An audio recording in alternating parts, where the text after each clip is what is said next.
അയാൾ എന്നെ കുറിച്ചൊക്കെ പറഞ്ഞടാ. ഞാൻ എന്തൊക്കെ ഉപകാരങ്ങളൊക്കെ ചെയ്തു കൊടുത്തിട്ടില്ലേ? പോട്ടടാ വിട്ടുകളാ. എന്നടാ നമ്മളാ രഗീഷ് ചെയ്ത കാര്യം അറിഞ്ഞോ? എന്താ പറ്റി?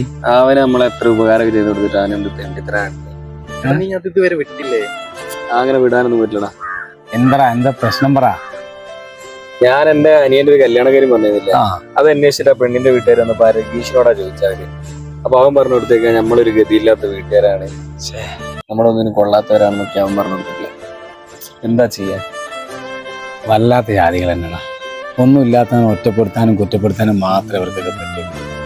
പക്ഷെ അതൊക്കെ ഉണ്ടല്ലോ, നമ്മളിങ്ങനെ ഒന്ന് സെറ്റായി എല്ലാ കാര്യങ്ങളും ഓക്കെ ആണ് കണ്ടത്. ഈ കുറ്റപ്പെടുത്തിയവരും ഒറ്റപ്പെടുത്തിയവരെ കംപ്ലീറ്റ് നമ്മളോട് വരിടാ. അന്ന് നമുക്ക് ഇതിനൊക്കെ പകരം ചോദിക്കാം. നിങ്ങൾ വലിയ സെറ്റപ്പ് ആയി പോയില്ലേ? നമ്മളെന്നാവോ? അങ്ങനെ ഒന്നുമില്ലടാ, ചെറുങ്ങനൊക്കെ. േട്ടാ, ഇനി ആമ്പിളിച്ചേട്ടാ അങ്ങോട്ട് പോകണ്ടെന്നാ പറഞ്ഞത്.